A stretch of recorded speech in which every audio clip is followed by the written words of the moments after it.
Hello everyone, I'm Miss Jian, and before we begin, let us take a look at our journey so far. First, we discussed part 1 of our course, which involved aspects of social cognition. We've all covered the basic concepts of this one. Then we proceeded to cover part 2, starting with genes, culture, and gender, and how they influence our attitudes and beliefs and actions. Then we moved to dissect why people conform or obey a norm or command from an authority figure. Then, in our previous lecture, we talked about the elements of persuasion. This chapter will tie up everything we know about social influence by discussing group, or more specifically, group influence. And this is the last topic of part 2 of our lesson, which is social influence. So, let's start and let's begin. So, unsa gid na ang group? Maybe mo ingon mo, hala, kabugo, common sense ba? Sige daw, B. I would like to test you if you want to interact with this video and learn actively, not passively. I encourage you to get a paper, any paper will do, and a pen, and we will play a short game. So just answer yes or no. Okay, I'm gonna ask you whether this one is a group, and then you just write it on your paper or you express verbally there while you're watching whether this is a group or not. Okay, so number one is couples who are jogging together. Is this a group? Number two is passengers riding a jeepney going to Colon. Is this a group? And then third is students in a computer shop. Is this a group? Fourth, people attending to a Taylor Swift concert. Is this a group? And then we have students working together in an assignment. Is this a group? And then lastly is people waiting to commute. Is this a group? Okay, so we will go back to your answers after we discuss the textbook definition of what a group is. But for now, here is our chapter content. Today, we're going to explore what groups are, some paradoxes, such as how being around others can either improve or hinder performance, which is social facilitation, then also increase or decrease our efforts, which is social loafing, and become more cautious or take bigger risks, which is group polarization. We'll look at everything from why people riot to why smart committees make terrible decisions. And by the end, you'll understand the invisible forces that shape your behavior every time you're with other people. And more importantly, how to use these forces and apply what you learn for whatever outcome. Let's go back. What exactly is a group? It might seem obvious, but psychologists are picky about definitions. According to Marvin Shaw, an expert in group dynamics, a group is first, two or more people who interact and influence each other and perceive one another as us. So, naa siya us versus them na perception. Ang key words here is interact and influence and the us perception. So, let's go back to our mini game kanina. Passengers riding a jeepney going to Colon or people waiting to commute, that's just a collection of individuals. But jogging partners who encourage each other, even if you're just two people, by textbook definition, that is still a group. Interestingly enough, class, you can feel group membership even with minimal interaction. So, unsa akong pasabot ani? If you attend a Taylor Swift concert and exchange friendship bracelets with strangers, that's a minimal interaction, right? Or if naakas Blackpink na concert, you sing with each other and you chant and then naghimo mo atong pink wave, right? You've never met most of the other fans, but you still feel that sense of us. No, you are still considered a group. So why do we humans form a group aside from the obvious answer na we are social animals or social creatures? Well, groups serve different needs. Sometimes we join for companionship to accomplish goals, and sometimes just to feel like we belong somewhere. Now we've covered understanding the definition of group. Let us now proceed to three interesting concepts involved when talking about groups: social facilitation, social loafing, and de individuation. Let's start with a simple question. Do you perform better or worse when other people are watching? Can you think of times when you've choked under pressure versus times when an audience energized you? I remember when I was in high school and I do my report, I sometimes choke when I report. Like, matukan ko. So, yeah, kani. Do you perform better or worse when you're singing in front of a judge? Without you,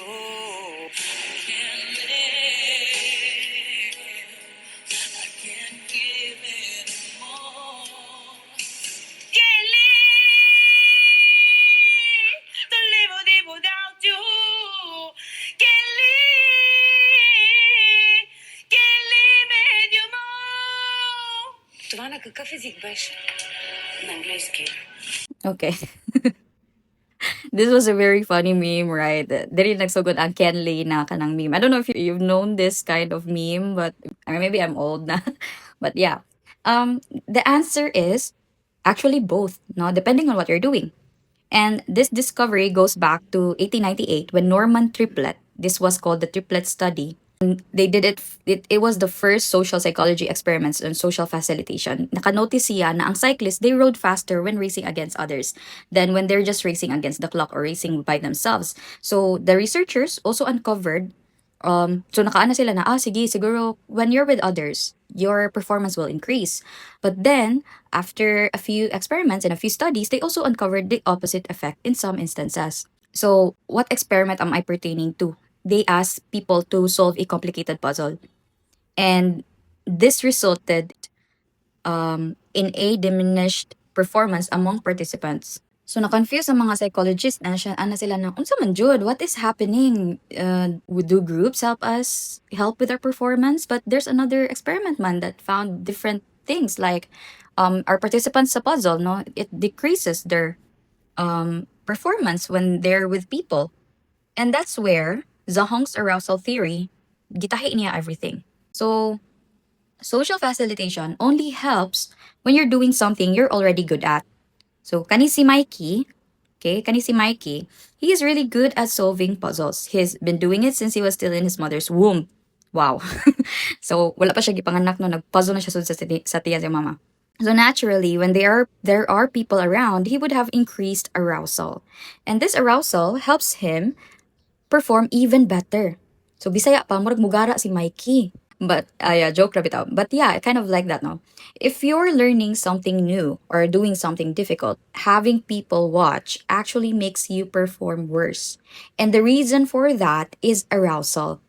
Other people make us more alert and energized, which amplifies whatever response is most natural to us. So if you want what you're doing, rather, if you know what you're doing, that extra energy, that arousal helps you. Pero if you're struggling, you don't know it, you're a beginner at it, it just makes everything worse. It makes you more anxious, more nervous, and even more stressed. So why do other people make us more aroused? There are three explanations for that. Researchers have identified three possible explanations, and each seems true in different situations. So, first, evaluation apprehension. That's where we worry about being judged by others. Second is distraction. Part of our attention goes to other people instead of focusing on our task. Muratag ma-disturb, no? And then third is maybe very intriguing is the mere presence. So there seems to be something fundamentally arousing about being around others, even if they're not evaluating us. So there's this one clever study that had people watch others perform while blindfolded, and they still created arousal effects even though they obviously couldn't evaluate performance. And this suggests that there might be an evolutionary basis for getting this kind of energy around others. And maybe it helped our ancestors in the past to be ready for cooperation or competition. So now let's talk about social loafing, or in layman's term, the tendency where sometimes being in a group makes people work less hard, not more.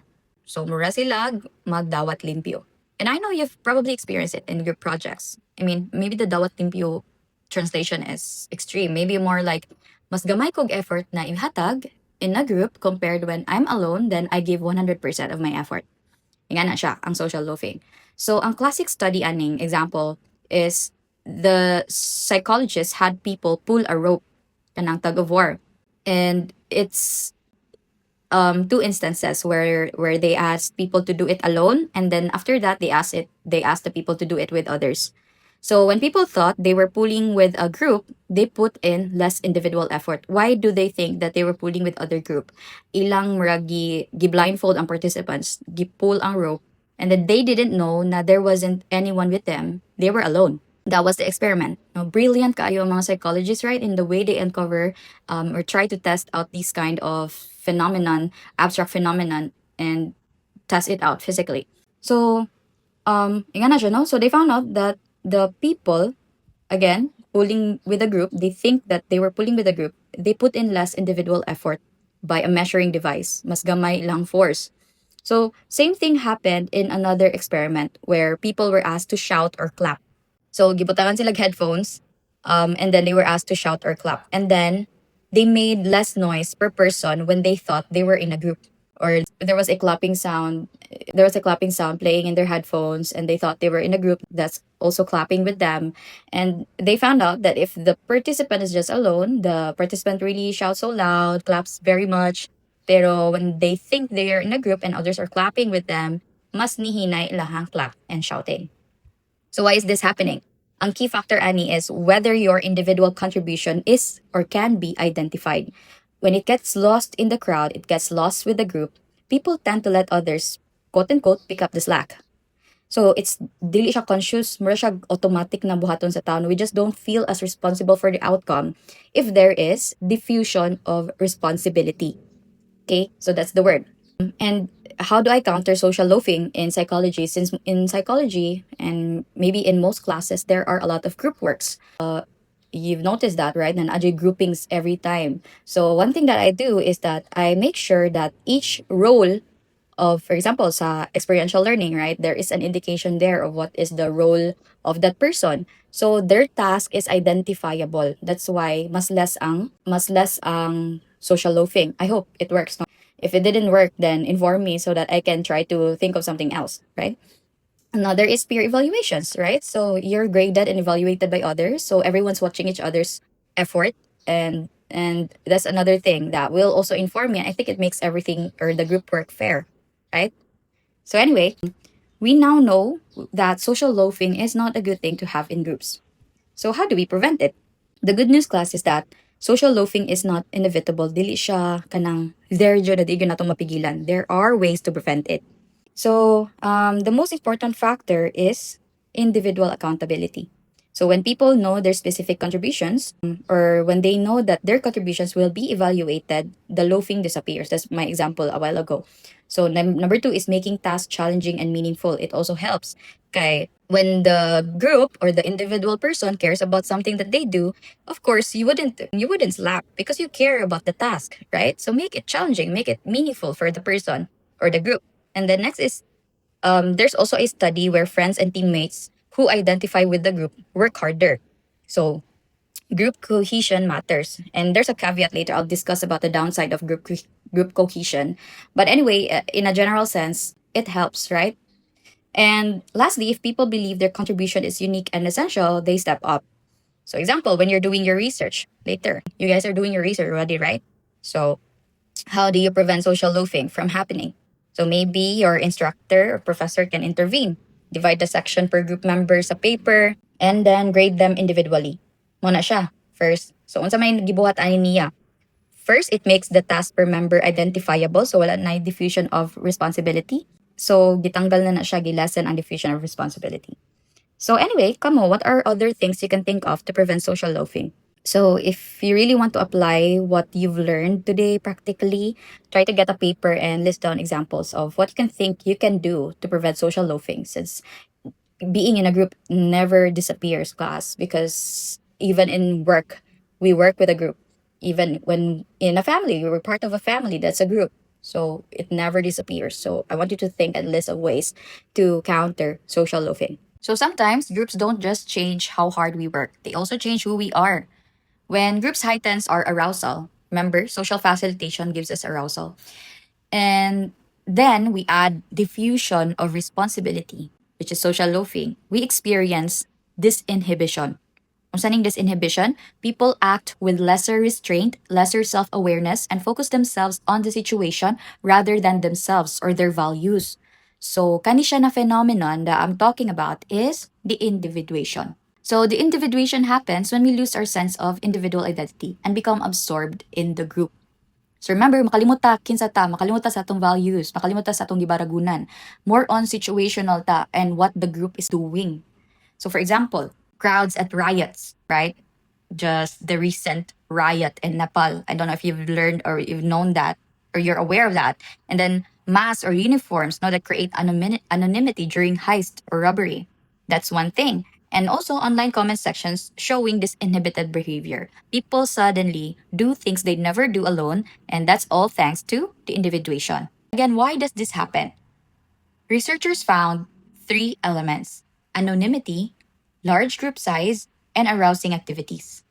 So when we can't be identified and we're caught up in the group's energy, our normal inhibitions fade away. Suddenly, we don't care about the consequences of our actions. We feel powerful. We feel we can do anything.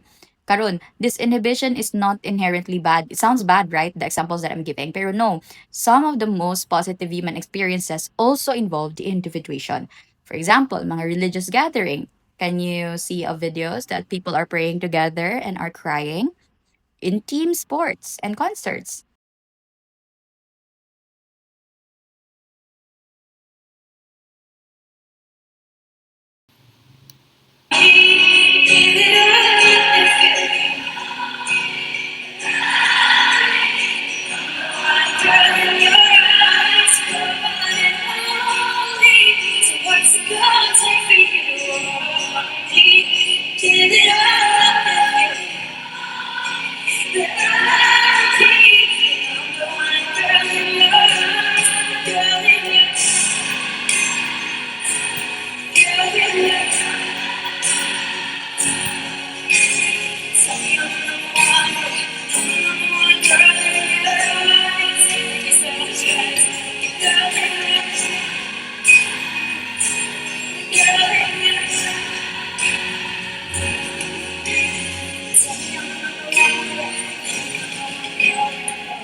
Wow, 'di ba? Kaila ko man ko nagtan-aw eh. But no, the people actually convinces me. I've never been to a concert, and then my friends said, "You need to be in a concert. You have to experience it." And maybe this is what they're pertaining to. The feeling of a shared and positive experience. You experienced that singing together, praying together.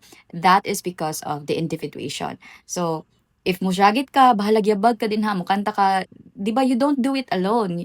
We do it within a sea of blinks, right? You want to sing out loud and sing with them. So in short, the individuation can be both positive and negative depending on the group's goals and focus. So let's look at the factors. No, let's look at first group size. So I have to make an announcement. I will give a more negative example when from here on out. Kay, this is where the effect of the individuation more important to discuss. Naman na siyang positive experiences. We welcome the individuation, but when is it harmful? I want to discuss that because it's happening around the world, and I want you to notice that. So yeah, just a short attention announcement, whatever you want to call it. Okay, so people when they're doing atrocities or negative behaviors after the event, when asked why they robbed the store. Sample sa mga looting, sample, di ba, na mag-rally. And then, ay, um, naa sila kawatan na store na dili ang person na ilang gi rally about. Example, they're rallying about a certain politician. And then nagkalit lang na ilang gi rob ang store sa TV. No, that's precisely different from their cause, their group cause, which is to rally for their kanang for what they're standing up for. Ni rob silang store na innocent. That is an example of the negative what do you call this negative effect of the individuation. And then later when these people are kanang interviewed or interrogated by cops and asked, why are you doing this? Why did you rob a store that is not part of your cause? And then mas sila na spellbind. And then the reason and their usual response is, well, everybody is doing it, so I figured I would want to do it as well. Mo na lang usual response. So we know na this type of thinking leads to one of the most evil of all human actions. We know and we have to keep this in mind that just because everyone is doing it, it does not make it right. So that is very important because everyone else is doing it. Mo na siyang, I killed an innocent civilian. Everyone is doing it, so I just set. I think experimenting on the Jews is okay. Everyone's doing it. My friends are doing it. So I think torturing prisoners in the Abu Ghraib prison is okay. Okay, so we have to keep this in mind. Nah, doesn't make it right just because everyone else is doing it. Hope that's clear.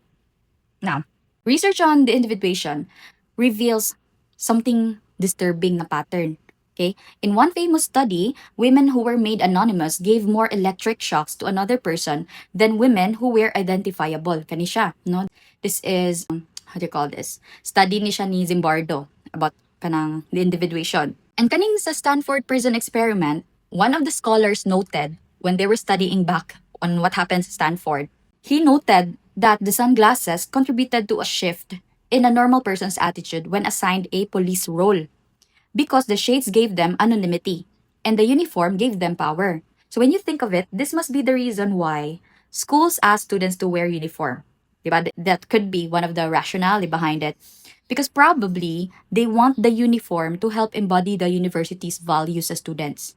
If you want, if for example, Cebu Tech University, if you're wearing a uniform ni Cebu Tech, no, they want you to embody the values of CTU, which is CTU PIES.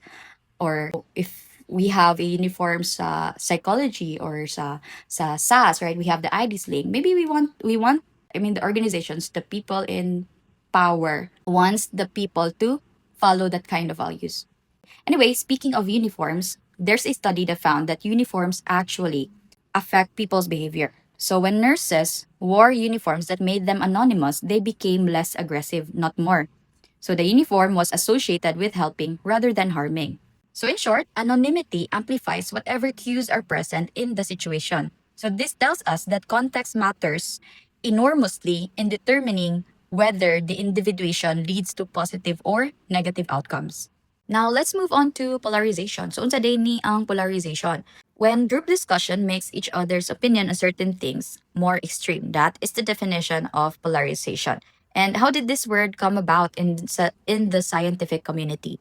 Well, researchers initially thought they found a risky shift. Unsa nang risky shift na phenomenon? Ana sila, or they hypothesized, and they observed na groups made riskier decisions than individuals. Pero further research revealed na groups amplify whatever direction people are already leaning. So ang risk takers, they become riskier. Ang cautious people, they become more mindful. So why is this happening? Apparently, there are two reasons. First, people hear new arguments that support their existing views. Second, they discover that others share their opinions, which makes them feel more confident about going further in that direction. So this explains why online echo chambers and like-minded communities often become more extreme over time. I believe I covered this one already in chapter 3. So example kanino, political polarization. So that's an example that I've already raised in the previous chapter. And have you noticed this kind of group polarization in gender roles? Were you aware of this one, the modern tradwives narratives sa TikTok? Or if you haven't, you can go check it out and then let me know what you think about this. For me, polarization in gender roles up ties up still sa political ideology, but they can be two different things. I don't know. But there's nuances to it all. Just a question that popped into my head right now is, can a far right extreme conservative mga the conservative people values that kind of political ideology, do they have boss babe values or kana mga corporate baddie values? I don't know, just a thought that crossed my mind. Come on, what do you think? So anyway, group polarization isn't just something that's happening inside a lab. No, it's inside a laboratory and it never happens outside unless there is a modified environment for it. You can observe it in everyday life. And in some cases, it is so powerful that it shapes society or it reshapes society. So, studies show that students at liberal colleges become more liberal over time, while students at conservative colleges, they become more conservative. And also, communities have ideological echo chambers too. Example, kaning this map I found online. I have a take it with a grain of salt, as this might be untrue for Philippine politics. I just posted this one for educational purposes. Anyway, people tend to move to places where they feel like they have the same values, same thoughts, same political leanings. Okay, number one, it's hard to change one's beliefs. And number two, being different is uncomfortable for most of us. So naturally, when like-minded people cluster together, you are isolated from dissenting views or views that are different than yours. Ang kaning isolation, it creates an echo chamber. So mura mog nagstorya sa inyong self in the mirror, repeating what you said back to yourself. This makes people close-minded and unwilling to engage in fruitful or difficult conversations. And this makes us more divided, more radicalized, and more hateful of each other. That's kind of alarming, don't you think? Right? So kamo, you know the elements of persuasion, you use it for good. Lahi raman nang mo excel ta sa quizzes and exams. So ma-apply gyud ninyo ang concepts in real life. So why not push our society towards a better world? Okay? Engage in difficult conversations. Don't close your mind. Okay? Try to engage in difficult conversations. Do not isolate yourself from a different view or a dissenting view than what you previously believe on. You could be wrong, right? Or they could be wrong, and it's a chance for you to help share what you learn. Okay, so now let's talk about cohesion. I mentioned that there is a caveat to cohesion. And the very thing that makes groups strong, which is cohesion and loyalty, it can also make them spectacularly wrong. So, Irving Janis coined the term groupthink.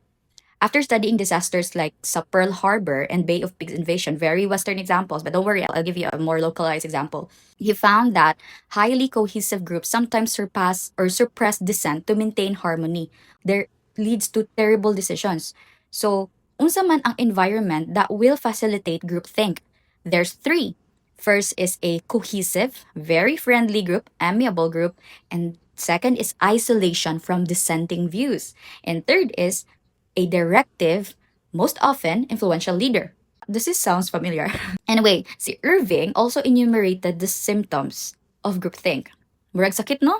Because for me, mura magyud siyag sakit sa utok class. Okay, imagine, sad events in Philippine politics, or rather, sad events in Philippine policy making, like the CHED DepEd K to 12 implementation push, which is a major policy moved forward despite warnings and incomplete planning, causing a lot of drawbacks sa education sector. So let's discuss the symptoms of groupthink. Okay? Before discussing symptoms of groupthink, let's appreciate my comics first. Oh, 'di ba? Kana ako ni siyang pag-visualize na ano na yung tabo pag make sa mga policy makers sa K to 12. Ano sila, let's go for Chad, Dep at K to 12. And then ay mga views, opposing views right now. Oh, I don't think our facilities are ready. We didn't give proper training to teachers. We're not ready. Ano siya, shut up. Are you challenging me? We're experts. We know what's best. And then, oh, iyang gisilence sa mga dissenting views, mahadlok sila mo speak up kay mauwawan man sila. This is a very painful process, being a minority and opposing the majority, right? You've experienced this in your norm violation. That's how strong social ostracism can be. So, they think na, okay, there's no one's disagreeing with us. Everything seems to agree. So, this plan must be right. Kanang, okay, everyone's doing it. Let's do it. And then, boogsh. Tadang! Groupthink dayon. Naana mo'y sakit sa utok. Kuana mo ka ng zombie, ano na mo, no? Zombie thinking na mo. So, okay, unsa din ang symptoms of groupthink? Mo ni siya mga warning signs. Number one, feelings of invulnerability. So, namoy excessive optimism. You blind yourself to the dangers or the risk of your decisions. And then you have an questioned belief in your group's morality. You're thinking na, kanang, this is the right course, our values as a group is the right one. You're thinking now it's all right to have mass killings for the war on drugs or something like that. You think that's right. And then rationalization, no? Instead of rethinking or repositioning, the group spend more time in justifying their decision than doing risk assessment. No, that's very mo ni pinaka clue. Imbis na magtan-aw mo unsay possible loophole, imbis na magtan-aw mo unsay possible risk sa inyong decision, nag-spend mo sa inyong meetings justifying why you're taking that decision. That is number very very very very key na nag-groupthink na mo. And then next is stereotype view of the other. Naamoy kanang kuan ba of your example na ay dissenting public opinion. So naamoy thinking na okay kani sila mga bugo ni sila, or naamoy thinking kani sila mga kuan mga kultur. I'm gonna give you a realistic example. Kakampings, they think DDS are dumb cults. Then the DDS think Kakampings are aristocrats and entitled. Those are stereotype view of the other. And then next is conformity pressures. In groups ridicule those who do not conform. And then next is illusion of unanimity. And this is where groups already think everyone agrees with them. Kaya wala, ilan na mag-squelch and dissenting views, ilan nang gi-close ilang minds sa everything, they spend their meetings justifying their course of action, na solidify noon, na abet na gitawag na belief perseverance, no, it grows its own legs. And so they think na, okay, everyone agrees with us, this is the right decision. And then we have mind guards. Money for me, ang pinaka-villain sa tanang tao, Jod. The villain of it all, the cause of groupthink, char. Pero these are people who block the truth so that the group continues believing they're right. So there is an information, no, na, hala, possible man di ay namubuto ni siyang submarine. So, ako, mind guard ko, dili na ko ni ihatag sa mga scientists. I am a mind guard. I want this to pursue. I want this project to pursue. So, what happened? Namatay ang mga tao dito sa submarine, nibuto, and wala na nakitaan, mga debris na lang. Kaya man na siya. So, what tragic, ani, a very tragic class, kay ang groups, very brilliant. You wouldn't be in that place if you're not brilliant, right? I mean, a few of, ano na lang, depende na lang siguro, like, a few celebrities in the Senate. But anyway, most of the time, when you're in a group that you're responsible for major decisions, these people are brilliant. Pero because of groupthink, they weren't able to think what they might have seen when they're alone, right? The group dynamics prevented critical thinking. So, mao to, atong i-summarize ang symptoms of having a zombie brain. So, first is overestimation of the group's might and right. So, in short, na ay mindset na kami ray sakto and powerful. Then second is close-mindedness. Isa kasabot nato kay mga bugo man sila. Okay, rationalization and stereotype view of the other. And then lastly is pressures of uniformity, squelching of dissenting views, establishing mind guards, and then you have an illusion of unanimity. Hilom na lang ta para walay issue. Di ko ganahan daghang gubots, so I'll just shut up. Okay?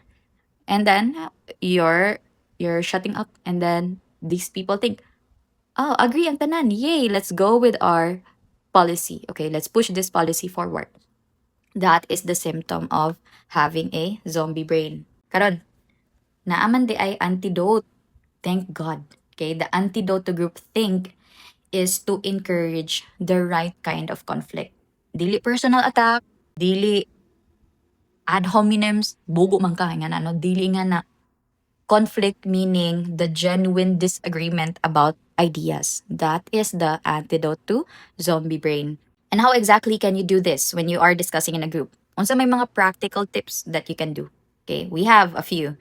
Interestingly, no, ang prevention studies is very few. So maybe that's one thing that you can look towards sa inyong research later. We're very few in terms of preventive studies, moderation studies. Kay bago ramang good ta nag-shift to more looking into how can we prevent this. Before, ang studies more on siya sa deficit, sa illness, look understanding the illness, what are the factors of this illness, less on how can we prevent it. So gamay kayo so far sa akong reading, gamay kaayo ang preventive measures in terms of um, countering groupthink. Anyway, first is that leaders during discussions need to stay impartial. Avoid muna signaling your preferences or your preferred outcome early in the discussion because that will influence. Leader good ka, naka-authority, naka-influence. Especially for highly bureaucratic, hierarchical organizations. No? If you've noticed, and later on when you're doing your OJT, you will encounter the Philippine as a whole is very hierarchical. Kuan kay siya kanang naatay mo ginatawag na boss, amo. Nga na ba, very hierarchical gyud. Compared to the West, no, they prefer there is a more ano siya kanang I don't know how to term this for very IO nam gud kayo siya. Pero anyway, that we're going outside of the discussion. Let's go back. So first is Katoshano leader impartiality. Second is encourage dissent. So you actively assign a devil's advocate. The person's role is to bring another opinion that's opposing the majority of the opinion nga na. So siya ang devil's advocate. Maana mo na. O katong sa example nato sa Ched. So if the discussion had been done with this in mind, the stakeholders would assign a devil's advocate. That will be a group of people that is assigned to look at the risks of the decision. So, mo ana sila, okay, this is what we found. What if, iganing mahitabo, madagdagan di ay ang financial burden sa family, wala day gamit ang K-12, kanang inig-employ, dili na day i-honor sa employers, nga na, mo ni siya mo ang na-uncover, no? It's backed by data. What can we do? Mo na siya ang role sa devil's advocate, no? Presenting a different view, presenting a what if, nga na ba? Okay, so encourage dissent, that's one thing. And then next is bring in outside experts, okay, with different perspectives. Okay, especially if, remember, you're gonna go sa environment where your likely views are emphasized or barabag mga kuan ba na, okay, view na ko na gwapa si Catherine Bernardo. Mangita po ko laing Catherine Bernardo na fans, right? Na mo ingon na gwapa siya. And then, what if there's a diverse perspective from the West? Say from the West and say, Okay ra, average raman yan na. Di lang yung nakakuan jud. Sa amo ang beauty standards ha. So that is an outside expert. I'm just simplifying stuff ha. Please don't kanang go after me mga fans ni Catherine Bernardo. But yeah, for example, kamo dira tanan usa ra day mong expertise. Example, kamo tanan inyong expertise is kanang education field ra. What if the policy requires outside? You need someone who's expert in economics. Nga na no, so you need to have outside experts that will inform your decision making. So it's more creative, more varied. Daga po makita na loopholes. And when you see these loopholes, napod mo mga creative solutions in your problem. And then lastly, you have to have a second chance meetings. So, unsa ni, people reconsider their decisions before implementation. Naamoy first meeting na, okay, sige, let's push through this policy. The second meeting, individual people should rethink their decisions. Write it on paper perhaps. And then, the second chance meeting is to air out those concerns. Mauna siya, revisiting your decision before you implement it. When groups do this well, they can outperform individuals on complex problems that require diverse knowledge and skills. Ang key ani is to really balance cohesion with critical thinking. You want people to feel comfortable disagreeing without destroying your group's ability to work together. You want to have a fruitful discussion, no? Sige, maglalis mo in terms of ideas. Pero, dara ra kutob. Ideas lang ayo dadayon yung grudge, no? Don't put grudges or something. You be professional. Inyuhang gilalisan, inyuhang ideas. You're not disagreeing with each other's kanang kung ano personhood. Ang idea inyo gikuan. And when you're disagreeing, make sure you have the facts, you have the data to support it. So, mana siya, no? Mao maguna usahay good na away na, personal line na, kay wala man kay data, imo ha magi-target ang value sa person, imo gi-target ang personhood sa person, where in fact, you have to focus on the decision, you have to focus on facts. So, let's move on to the influence of minority. So, despite everything we've said about group pressure, sometimes one person can really change everything. So, ang example ani, mga scientists who challenge established theories. Katong innovators who introduce new technologies, right? Katong mga vaccines that people were so apprehensive about. Imagine if wala tayo vaccines now. So, we're still gonna be in our homes. We're still in the pandemic one. We're still afraid of going at the outside world. So, nga na, no? So, kanipod si Rosa Parks, okay, is a good example. Do you know her? So, if you don't, let me tell you a story. Go imagine a city where black people were required to sit at the back of the bus and give up their seat whenever a white person wanted it. That's what happened back in December 1, 1955 in Montgomery, Alabama, USA. So, in the 1800s there. Ah, basta, mga ingani na time, grabe ang segregation and racism. So, people with color, they're not allowed to share kanang CR, not allowed to share vehicles. Igan na no, grabe, just because of skin color. So one day, a woman named Rosa Parks was asked to give up her seat, and she quietly refused to stand up. Wala siya ni give up siyang seat. And then because of this, she was arrested. Now, her arrest angered the black community so much that they decided we just won't ride the buses at all. So for they did this for more than a year. Imagine. Thousands of people walked long distances every day instead of riding. So this huge act of unity hurt the bus company's income, and they pressured the government to change the unfair law. So ig-ana ka strong ang minority influence given few factors. It works differently than the majority influence. Dili siya about compliance, more on conversion siya. Kung sa may mga key factors, right here, consistent ka. You are very confident about your values, your stand, your idea. You're confident about it. And occasionally, you get defections from the majority. So minorities often face ridicule and rejection. But if they maintain their position, like Rosa Parks, they're consistent over time, like the people who boycotted the bus company or the system in general, then they can stimulate deeper thinking and eventually sway the majority. Igana siya no ang boycotting. That's why boycotting works. So you need to have people share your vision, share your kuan, share your kanang stand, especially if you see that something's unfair, something's not right. Okay, so it's usually a very slow, painful process, but it's how most social progress happen. And for our last slide, let's talk about a special kind of minority, which are leaders. They are the minority, but they are the minority with authority.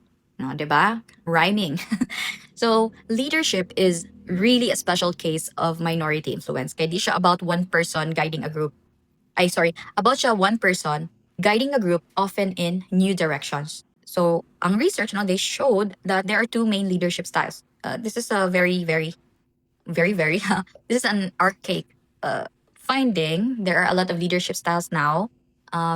So much, we have leadership theories. That's so many to keep up. But for simplicity's sake, we're gonna go with this one. We have task leadership that focuses on getting things done efficiently. And we also have social leadership focusing on building relationships and group harmony. Ang most effective leaders is to combine both. You adopt their approach to whatever the situation requires. Situational dependent siya or context dependency siya. Okay? Interestingly, ang women, no, according to the studies, they're more likely to use democratic, participative leadership styles. And in the other, while the men, they're more likely to use directive approaches. Na siya gender differences ang ang leadership style. Yeah. So, mao na nag-include ako ang leaders because they have the chance to influence even when they're a minority because they have a special standing man. They have an authority. So, manang leaders no, they're very important. So, you vote wisely kasi inyong mga leaders. And that ends it here. Let's put all this together for our summary and integration. Groups have paradoxical effects on individuals. They can make us perform worse or better, work harder or slack off, think more clearly or fall into groupthink. Ang key insight ani class is that context matters enormously. The same person might experience social facilitation, social loafing, and group polarization all in the same day, depending on the situation. Ang pag-understand ani na processes, it doesn't make us immune to them. Kay we're social beings. Groups always influence us. Pero awareness gives us more choice about when and how we're influenced. So hopefully, as future psychologists, workers, HR practitioners, you'll use these insights to design better teams, become better leaders, lead more effectively, and then help people navigate group dynamics in healthy ways. Have fruitful group discussions. Dili mo magtipon ok din hang usara mo no kanang naman ay gitawag bitaw na example kung graduate ka ani na school then mo apply ka ani na school. Technically, you're sharing the same experiences, the same knowledge within that school, and dili mo progress. Kaya di man mo welcome og outside experts. So, ingana na siya, no? You have to have healthy group discussions, no? Healthy cooperation with others. The goal is not to the term influence, that's not bad man, pero we need to use it constructively while maintaining our individual values, individual judgment, and maintaining very hasa, no? Ang very kanang tad na, is that the right word? Tad na kaini pero grabe kinig effect if matarong lang yun ug mahon. We need to have critical thinking. That's the point of it all. Anyway, thank you so much. Kind of a long lecture today, but thank you so much for listening. And as always, have fun learning.